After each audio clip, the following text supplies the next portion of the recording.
From the creators who brought you RuPaul's Drag Race and $1 Million Listing, this is World of Wonders Wow Report. Things that make us go wow. Hello and welcome to this week's edition of the Wow Report on Radio Andy. We count down the top 10 things this past week that made us go wow. I'm co-founder of World of Wonder, Fenton Bailey, joined by James St. James. James, you're a little peaky. I'm a little under the weather. Do I look pasty? Do I look terrible? Do I look like I'm going to drop dead any minute? You look gorgeous. A little pale, maybe. A little ghostly. But you all have a... ghostly. And our Chief Creative Officer, Tom Campbell. Can I just say that I'm on a cat diet?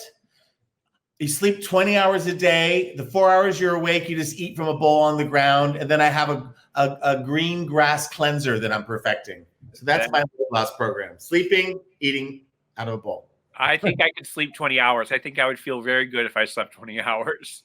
Well, before you go hibernate, let's count down the top 10 things that made us go wow this week. Number 10, Tom. Now, I could be wrong, Fenton, but I believe we have themed this week all things Queen. Is that correct? You know, you should be doing this job. You're completely right. It is the Queen edition. It is the Queen edition. Not every week with the three of us is not the Queen edition. But this one at number 10. Number 10. In the theme, I want to talk about the Queen's Gambit, what everybody's talking about on Netflix. So much so that I hesitated to watch it because I just resent being part of the crowd. And yet, what? I love being part of the crowd. I watched. How dare you? I like being followed, not following. You're part of the pavement. You're part of the parade or part of the pavement, as my grandfather always said. Well, I love your grandfather. Have either of you watched The Queen's Gambit on Netflix? Yes, I did. Because I was watching The Crown, of course, and I'm sure we'll get to that at some point. But I was like, after some point, I said, I cannot watch any more episodes of this. I have to modulate it with something a little different. And I have a little palate cleanser. There you go. It's amazing. Tell me about it. I don't know anything about it. It stars Anya Taylor-Joy, who's a young actress who plays an orphan. I'm only halfway through, so there's stuff. But she's orphaned. Her mother seemed to suffer from some kind of mental illness. I don't know yet. She's put into an orphanage where she finds out from the janitor downstairs. It was so scary, but it wasn't scary. I was so ready for something bad to happen. He taught her how to play chess, and she is so good at playing chess. And without giving too much away, this is all like first episode, they also gave them like barbiturates and things to sort of keep them drugged and behaved. And she learned from if you hold on to this, James, and wait, and don't just take them one at a time, but like 10 at once, you just start to hallucinate. And that's one of the ways that she kind of sees the board.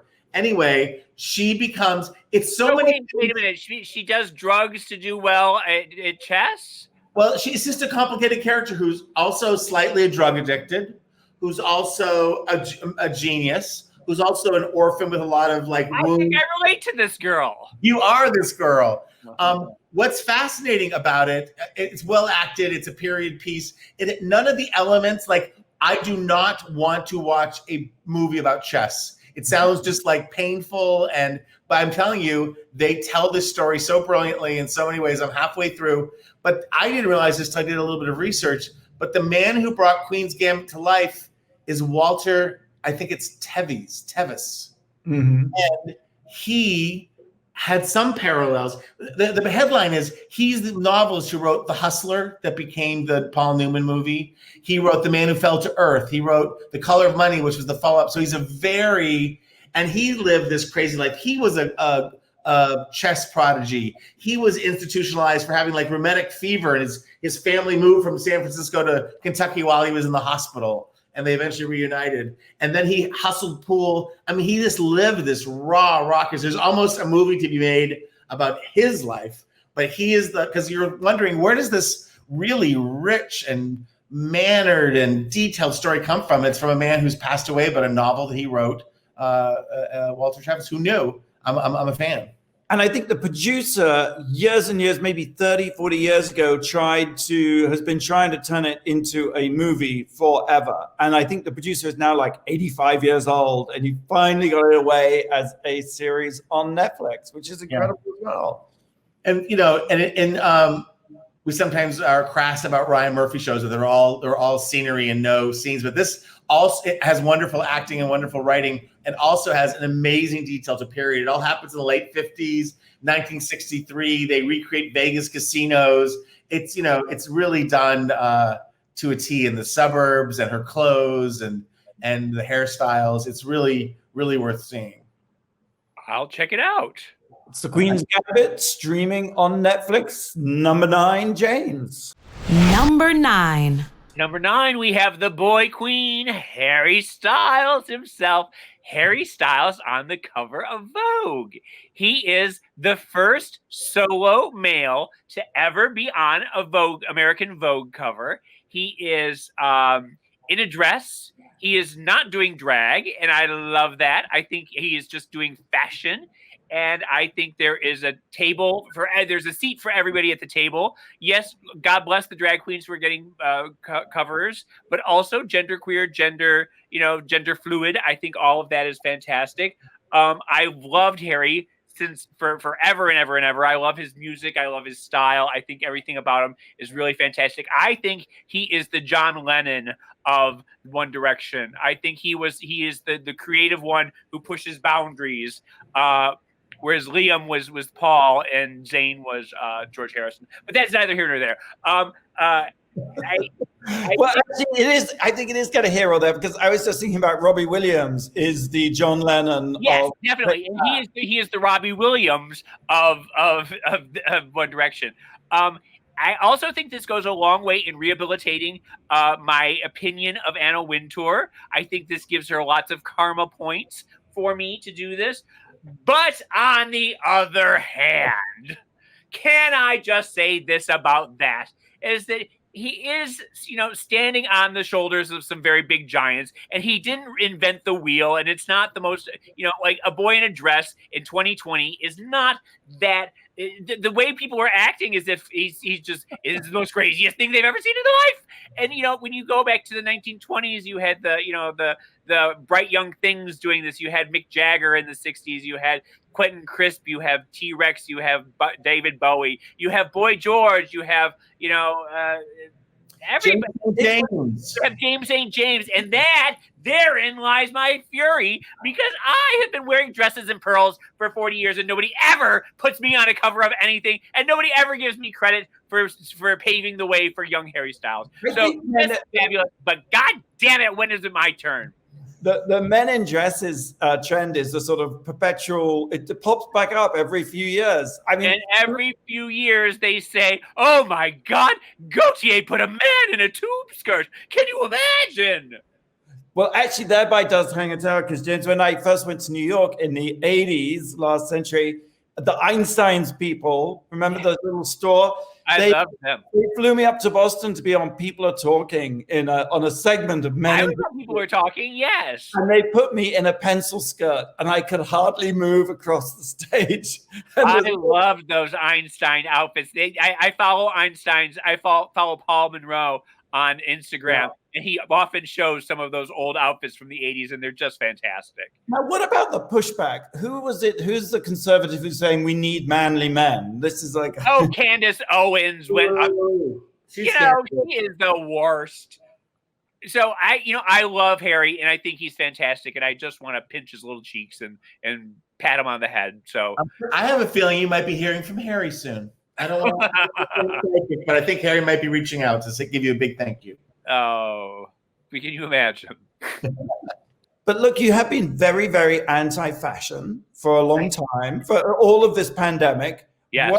What is it about this that makes you change your mind? I mean, I think that it's and it's not drag fatigue, because I work at World of Wonder and I'm not allowed to say that. But there is a bit of drag fatigue going on in my life, and I do think that the idea of just gender fluidity and gender androgyny and gender queer, all of that is something that's interesting, and it really hasn't been. It hasn't gone to the forefront in a way that some of the other things have. And Harry Styles is fascinating, and Harry Styles looks good on the cover of Vogue. He looks damn good. He is a good-looking boy. Aesthetically pleasing. I sort of like the way it's just him in a dress. So there isn't a whole. Yeah, it's not drag. It's not too much zhuzh and glitter and big wigs and boobs and I used to get a lot of crap from drag queens in the 80s because I'm not wearing hips, I'm not wearing boobs, I don't wear wigs, I'm it's not drag if you don't do nails. And I'm curious, don't you dare tell me how to wear what I want to wear. Quick question. You're not wearing boobs? Well, I mean, I have the boobs. Boobs. Moves like Bagger. Club. Welcome to the club. How dare we move? Let's move on to number 8. Number 8. Sheroes. James, I think you might want to take a nap during this because I want to talk about the Queens of Drag Race UK Season 2. Oh, well, yes. I just know that we're talking about this now. We have to talk generally, correct? There has not been a full announcement. Absolutely. No identities will be revealed. This is really just, it has been an extraordinary month, personally speaking. First going to London and doing 2 weeks of lockdown, all to do... In a castle, mind you. Yeah, it had its benefits, but all to do 2 weeks of shooting. And it was just so touch and go and tense. For example, like a few days before we started shooting, we had to change the testing that we were doing because we kept on getting these false positives from the test. And if we carried on doing the false positives with the anal fisting test, we wouldn't be able to shoot. So nasal fisting. Oh, sorry, did I say anal fisting? You did, you shocked me. What goes on in London? Nasal fisting, because these swab things are like nasal fisting. So we changed to a pinprick test and it worked much better. It was an instant test. And the first day back, this is really what I just wanted to share. It was so amazing. We were all isolated, as I think we can reveal that we've shot another season during this COVID and everybody's isolated and in bubbles. And it's really interesting how it's done. But it's a weird experience because you're together, but you're not actually together. Everybody's in a remote capacity. Tom, you were, on the phone from LA, which was the miracle of technology. Yeah. But the amazing thing was the queens came into the workroom because they'd been suspended for like 7 months. So we brought them back. I just started crying because they were just so happy to be there. And here were, a bunch of people actually physically together in a room with no masks, actually interacting and talking, and just them telling their stories about what they've been through just made me realize how everybody is going through some crazy sustained shit. And it was just a very joyous thing. And yes, Tom, yes. I was in LA. I was able to participate remotely, but more than anything, I was on the phone with you and the phone with Theron, I have to say that all of you who had to sit alone for 2 weeks and had your food dropped at your door, whether you looked like it on the outside or not, you all lost your sanity. That's not an insult, but everybody, you have like emotional breakthroughs and breakdowns when you are alone and isolated for 2 weeks like that. I found that, I'm sorry. Go ahead, Ben. No, I was just going to say when I first arrived, they gave me, food was delivered outside the door, and included with it was a big package of Kleenex. I got through those fucking Kleenex in like this. I just been so weepy. I like all my sort of crusty exterior and this just sort of melted, and I would just tear up. When you're on a plane and you watch some crappy advertisement and you're suddenly weeping? It was like that. It was like being at 50,000 feet for 2 weeks in a steel tube. James, what are you going to say? I'm just going to say that I have a feeling that we're about to head into a very dark winter, and I think that things are about to get so I think we all just need, when we have a chance to tell everyone we love them and to be happy to be around people and to just always take that moment, because I think the lockdown this next time is going to be even more drastic. And I found myself when I go to the grocery store, I've been stocking up on canned goods, and just unconsciously, I found that I've been buying, my gut tells me that there's going to be bread lines again. And, Yes, I think. I love you, James. I love you, Fenton. I love you too. I love you, Tom. I love you, Fenton. I love you, Brady. So I can't really reveal much about but I think it's a great season, and that isn't me just plugging our own show. I think it is a stupendous, miraculous season. Tom, yes, and it's coming very soon. Very soon. Going to be announced very, very soon. Okay, we'll take a break, and while talking about things that are coming very soon, Drag Race España was announced. That is also coming soon. Congratulations. That's fantastic news. It's going to be on A3 Player Premium, which is a streaming platform free to air in Spain and rest of the world. Wow Presents Plus. Okay, so awesome. $3.99 to subscribe at wowpresents.com. Okay, let's take a break. Blake, if you got a question. I do. So James talked about Harry being the first solo man on the cover of Vogue. How many of the 9 other men who have appeared with women on the cover of Vogue can you guys name? A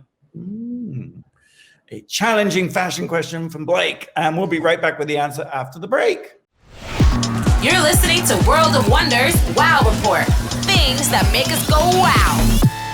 And welcome back. I'm Fenton Bailey, joined Jane St. James, Tom Campbell, and Blake. We're counting down the top 10 things that made us go wow this past week. And Blake asked us a teasing question before the break. What was it?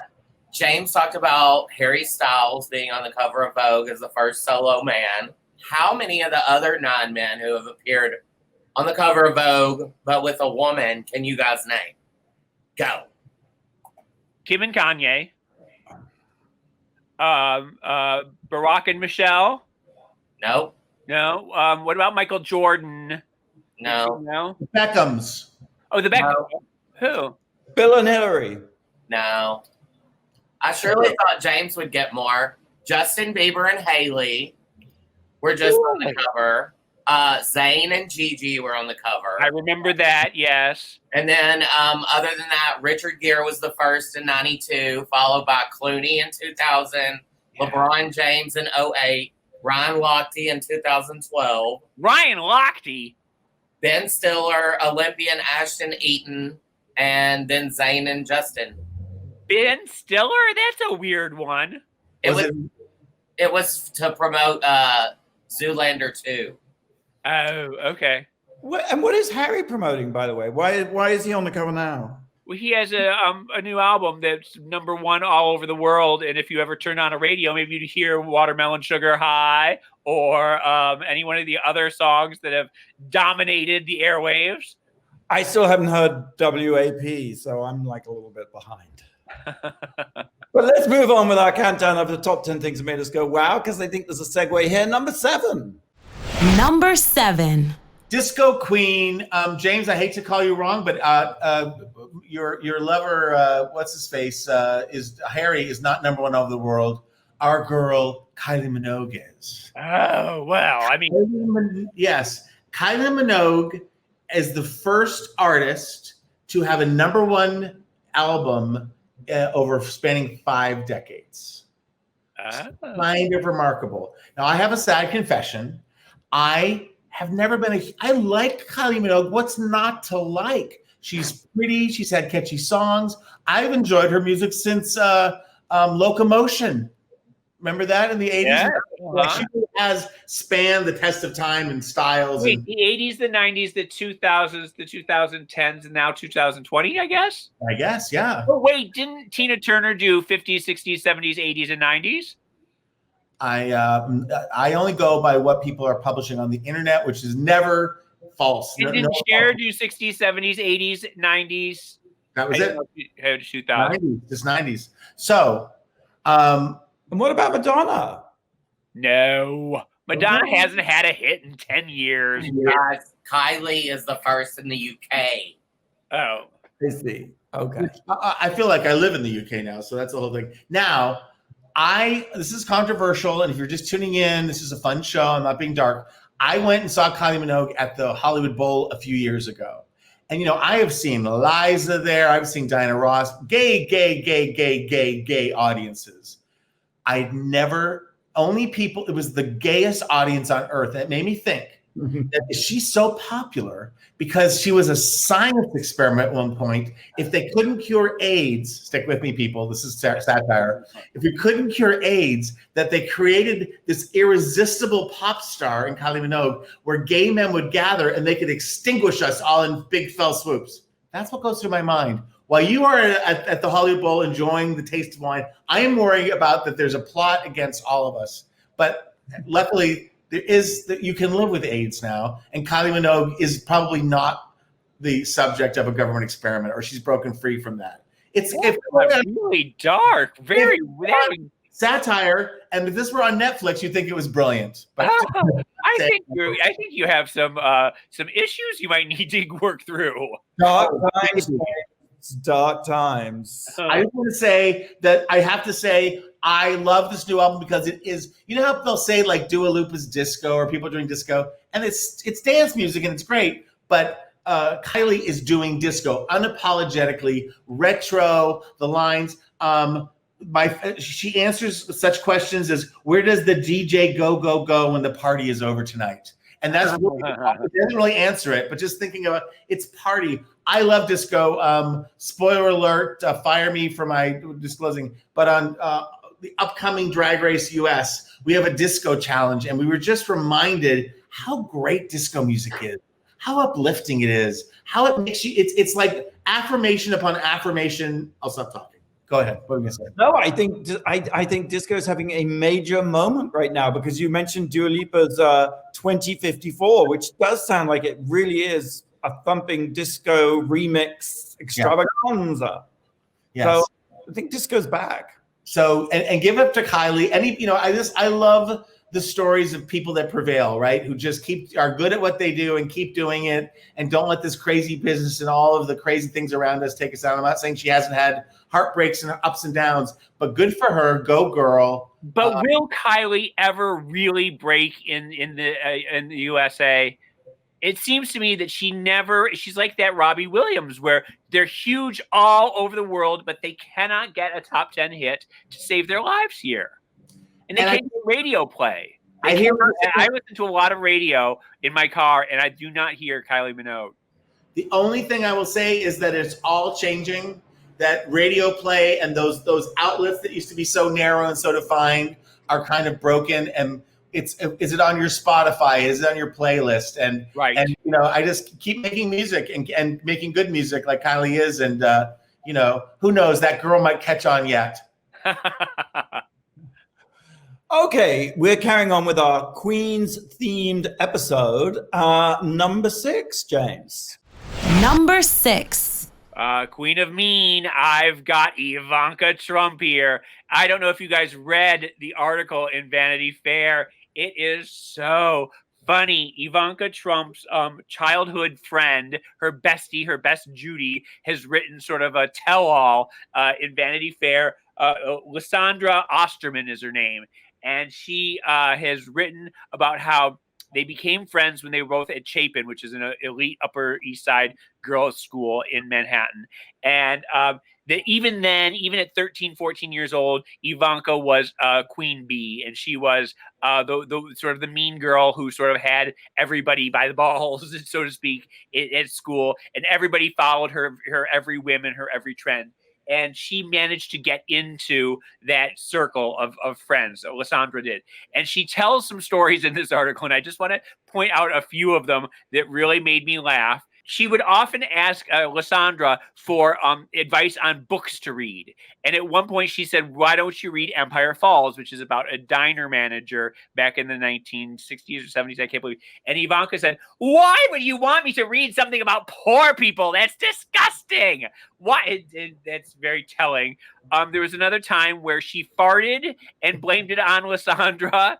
And that was this whole, like, Lysandra has been holding on to this anger for these 20 years. There was another time when she's at the office with Donald Trump and Don Jr. and Ivanka, and she's eating a sandwich, and Don Jr. comes by and grabs half the sandwich and eats it, and Donald Trump says, "Yeah, she didn't eat it anyway," because he was always talking about how fat she was, even though he didn't know her name. He never learned her name. Yes, exactly. But he was always commenting on her weight issues. Talking about this, I'm slightly breaking my rule because I do not want to talk about that last name anymore. But this is juicy. And I do think the idea in many, many circles, and we'll see if it's true, I hope it is, that the Trump Kushners are persona non grata. They will not be welcomed back into the circles in New York. And what was interesting about the article is this woman is very tied into that circle. She was raised in New York in the same circles as Trump, and how everyone kind of stayed silent because that's what you're supposed to do. And it's that WASP code of silence. Yeah. And even to this day and through the administration, people were kind of stunned. And she, just after the election, she finally sat down and started writing about it for herself and decided, she had some misgivings and still thinks that she'll be skewered and ridiculed. But I'm hoping, that the people that she loves to be around, Ivanka, don't want to be around her, and the people she loathes, she will have to be around. One very quick story. I'm sorry. One very quick story. Other story was there's the hot dog incident where she talks about how all the girls in her school, Ivanka got them all to show their boobs to the hot dog vendor outside, and they all got suspended except for Ivanka, who ratted on them, even though it was her idea. Yeah, she denied it and got away with it. Yes. Oh, and what about the necklace that she has of her boyfriend, and his name is in Arabic, and Ivanka just hated it and said it practically screams terrorist. Horrible woman. Horrible person. I think it's a really great article because I think Ivanka has largely succeeded in presenting, if not a sophisticated image, at least one of a sort of person that isn't excessive in the way that Trump is, that isn't vulgar and crass. And this article rips the lid off that. You see that she's Trump through and through. And I'm totally with you, Tom, in never mentioning that name ever again. What's the reaction been to the article, James? I think most people are loving it. I think there's a lot of Schadenfreude. Is that how you say the word? Yeah, Schadenfreude. Yeah. Schadenfreude, yes. When it comes to watching the Trump downfall and the Trump family downfall. And I think everybody it's a big cathartic, like, yes, let's feed them to the wolves. Moving on, number 5. Number 5. Queen of Doom. I want to talk a little bit about the WoW-produced documentary directed by Chris McKim called Wojnarowicz, Fuck You, Faggot Fucker. Spoiler alert for kids in the car. Spoiler alert. Trigger, too late. Breaking news, it just won a special jury award for the use of archive in Doc NYC, which is the virtual festival it just premiered in. Wow. And I have to say, Chris McKim has done such an amazing job of bringing this artist to life because, there's docs about Warhol, docs about Basquiat, docs about Keith Haring, Mapplethorpe, Cindy Sherman, all those. There practically isn't at this point an East Village artist or a New York artist from that period who doesn't have a doc. Kenny Scharf has a documentary about him that also premiered in this festival. But Wojnarowicz, a lot of people don't know who he is. I think that it's a terribly difficult name to conjure with. It doesn't have that sort of brand name recognition that Warhol has or Madonna. You know what I mean? Wojnarowicz, how's it spelled? It's a tongue twister. But the reason I think this film is so great is because it's really about a parallel situation. In the 80s, the AIDS epidemic was wiping out gay men, and he saw this. He had he was HIV positive early on, and was all his work became about calling out the government, which he identified as white and male and patriarchal and hateful towards minorities. And its lack of concern, its lack of compassion, and its lack of action in dealing with it then. That was AIDS in the 80s. As AIDS in the 80s, so now coronavirus as we're entering the 20s. It seems like we're in a history rhyming situation, just on a much, much larger scale. And I think his voice, which was seen as very angry. I mean, he was a co-founder of ACT UP, and he was filled with rage. And I think perhaps people, I think maybe I felt he was a bit too ragey, you know? But suddenly it's all profoundly relevant. And I'm just so thrilled for Chris because I've never had reviews like it in my life. Here's one. It simply astounds how much you will experience an era through David Wojnarowicz in this glorious film, brilliantly edited by David Stank, who should receive an Oscar nod. Wojnarowicz is destined to be shortlisted, if not winner, of next year's Oscar for Best Documentary Feature. I mean, that's fantastic. Now, I have read that a lot of the people that you've interviewed, that you don't show them, that they're just simply voiceovers. Is that true? That like you never see Fran Leibowitz' face or Carla McCormick's, but you'd hear them? That's true. He made the choice to do, because so much of the film is the audio film, the letters, the tapes, the photographs of David Wojnarowicz.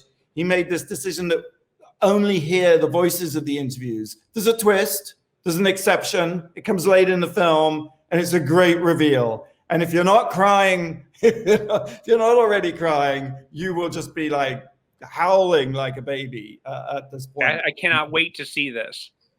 Congratulations, of course, to Chris and the editor, but also to you and Randy for finding that material and for following through. It's nothing at face value that everyone's dying to do.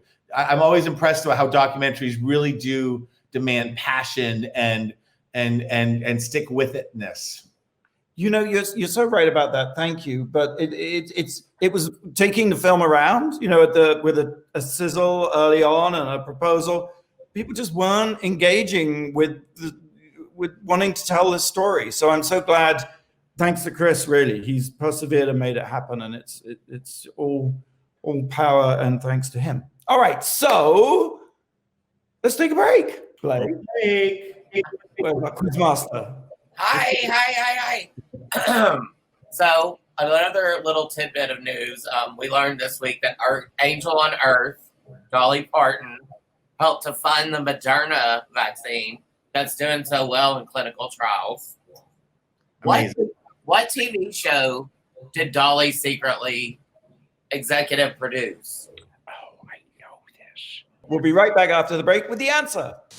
You're listening to World of Wonders Wow Report. Things that make us go wow.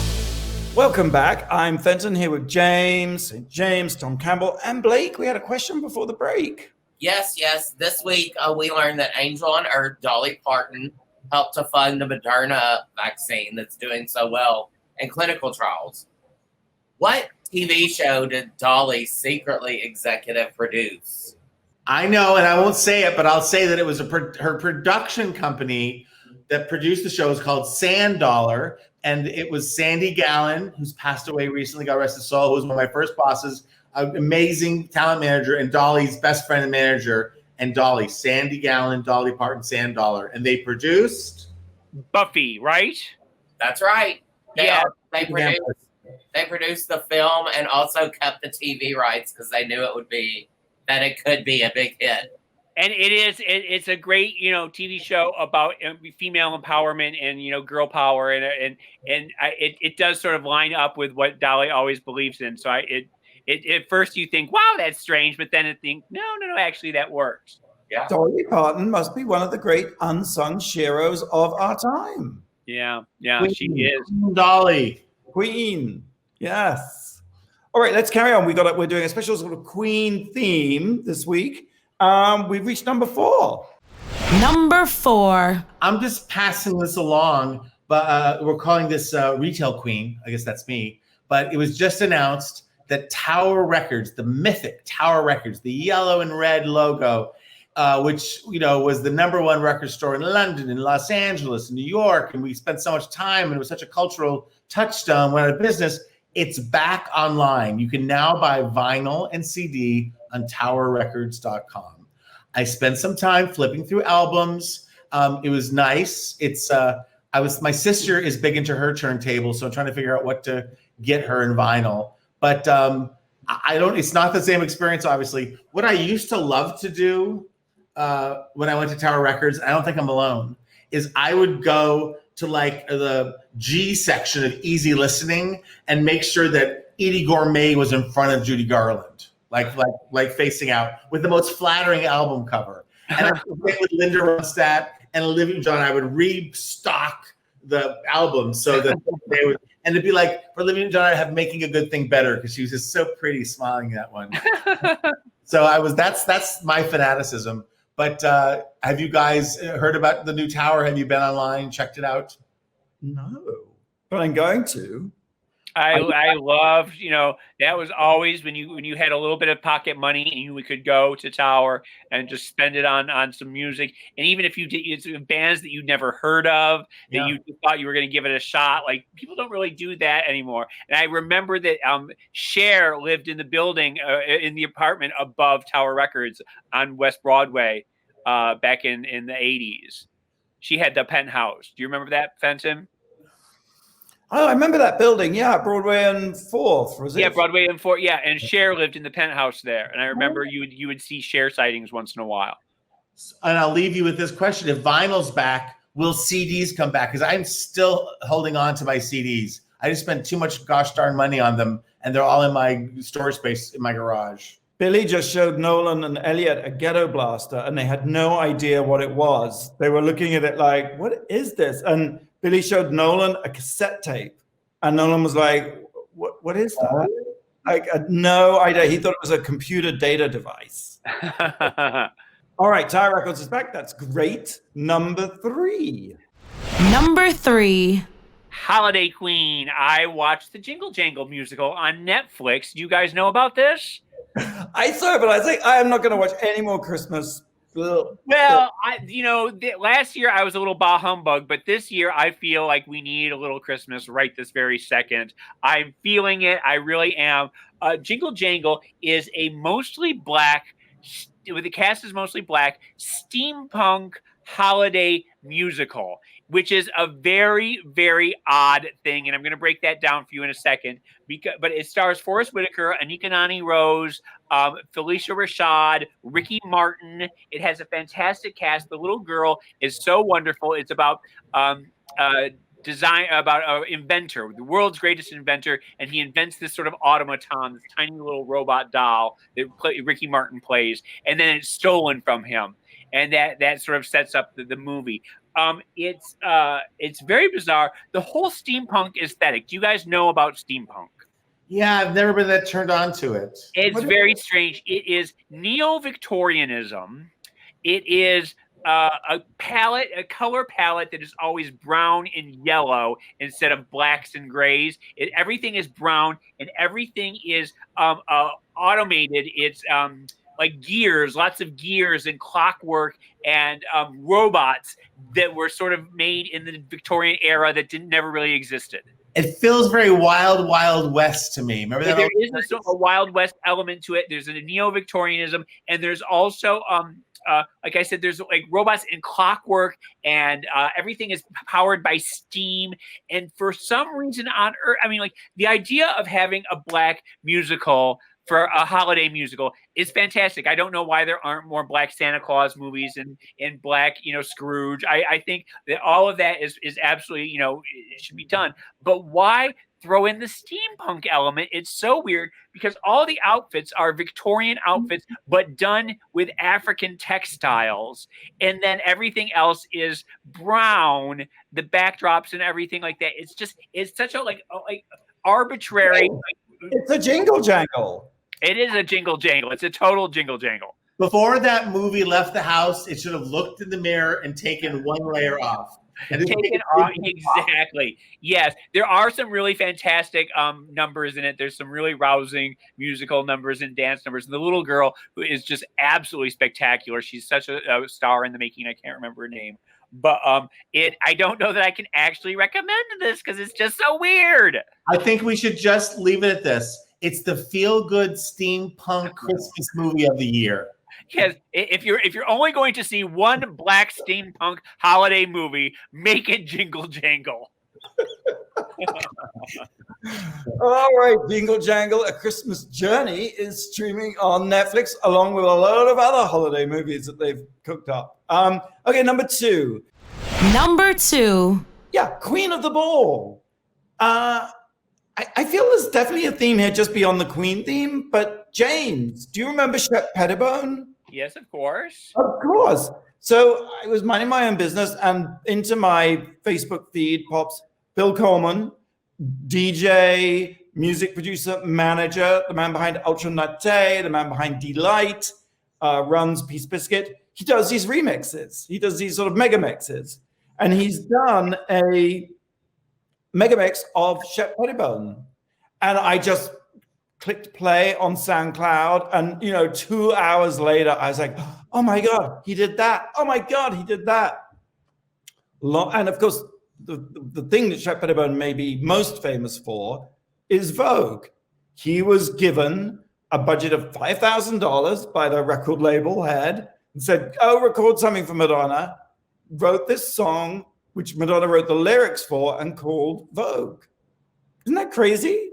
And then he went on to produce the Erotica album, which was a huge milestone and I think a seismic cultural achievement, whether you loved it or loathed it. I personally loved it.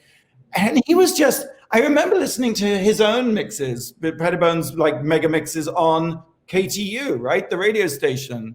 And it was just that sound of the 80s, like New Shoes, and touch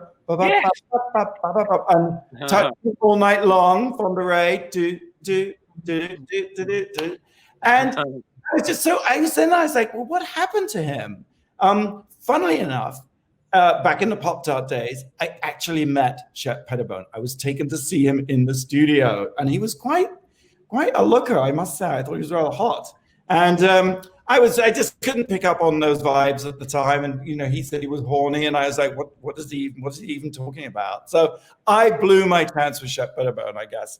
But where was I going with this other than telling that ridiculous I think that's the yeah, you landed in just the right spot. So he literally never gave interviews, and there's one interview in Billboard from 5 years ago, and they asked him, why did you give it up? And he said, I just was bored. I've been doing it for 15 years. And he went and opened a club and a hotel in New Jersey called the Empress Hotel and the Paradise Nightclub in Asbury Park, New Jersey. And that's what he's been doing ever since. It's weird. And is he still a very good-looking man? There are no pictures. I can't tell you, but he's basically 60, so he's the same age as 16 horny. It happens. So check out Bill Coleman's Shep Pettibone Megamix on SoundCloud. Should we take another break? Please, if we must. All right. And when we come back, we will reveal the number one thing that made us go wow this week. You're listening to World of Wonders Wow Report. Things that make us go wow. Welcome back. This is the Wow Report. We're doing a special Queen-themed edition. I'm Fenton here with Tom and James, and we've reached number one. Number one. And of course, with the Queen, it can only be one thing. The crown. The crown, yes. And I have to say that I've been really mad for Gillian Anderson's portrayal of the Iron Lady, Margaret Thatcher. That's absolutely crackers. It's absolutely top drawer. And she's around. What do you think? I know you loathe Margaret, but I ended up liking her in this, and I ended up thinking that the Queen was the one who's the bitch. Let me tell you, I am a child of the Thatcher Revolution. There is no question she transformed Britain. As much loathed and despised as she is, James, it's not something you ever can admit to, but I kind of have a sneaking admiration for her. Now, the portrayal of her, though, is a little too cartoonish, I felt. I thought it was it's amazing that she can do that, but it just felt a bit OTT, but, Well, the thing about Gillian Anderson is, she just had come off from doing American Gods, in which she played Marilyn Monroe. So to go from Marilyn Monroe to Margaret Thatcher is, in the course of a year, is pretty spectacular. There is one thing that I want to talk about, one scene that just encapsulates all my admiration for Margaret Thatcher, and it's the scene after they're so horrible to her when she goes to Balmoral, and they just put her through the trope. I mean, they're just terrible. They are nasty and condescending and absolutely horrid snobs. And you really loathe them for it, because how is she to know that you don't dress for tea, but you dress for? I mean, like all those like archaic little rules that they have, and she was just thrown into the tiger pit. But afterwards, she's having a meeting with the Queen, and the Queen is sort of like being a little nasty to her, saying, you know, maybe you just don't like family, maybe you can't relax, maybe you can't go on vacations. And then the conversation goes, and she says something about how Margaret Thatcher is sacked a lot of her cabinet. And she says, you're making enemies left, right, and center. And do you think that's a good idea? And Margaret says, why, yes, of course. I think you need to make enemies. And she proceeds to rattle off this 19th century poem off the top of her head from Charles Mackay about the importance of a man making enemies. And if you haven't made enemies, then you haven't lived your life right. And she does it in a way that you know that the Queen's Achilles heel is her lack of education, and that is the one thing that that will put the Queen in her place, is that Margaret Thatcher is outclassing her in that. And it's the moment the Queen realizes that she is outwitted and outmatched, and she has finally come up against a worthy adversary. And you see that Margaret Thatcher puts the Queen, the goddamn Queen, in her place. And it's one of those shifting of power moments that is absolutely magnificent. And it's something that The Crown does so beautifully. What did you think? Tom? Loved every minute of it. I've watched past seasons. This season just got under my skin because it's modern. It's the part of The Crown that I actually remember and lived through. Not that I know all the details, but Margaret Thatcher, the Princess Diana storyline is remarkable, and how they warn for every episode, but they portray her bulimia in a really upfront way, which I think is kind of brave, kind of interesting, you know, and how that affected her and everything else. And I just was deeply involved. The Princess Margaret storyline is really provocative and interesting, you know, because there's few episodes where she just has great one-liners, and then because it's Netflix and there's her episode, and it's so kind of remarkable. Margaret is just a horrid woman too. There's that scene where she's just telling the story, and she's sort of like, you know, has everyone a captive audience, talking about what a horrible woman your heroine is, Fenton. Imelda Marcos. Imelda Marcos, yeah. Yes, I know you've always had a soft spot for Imelda.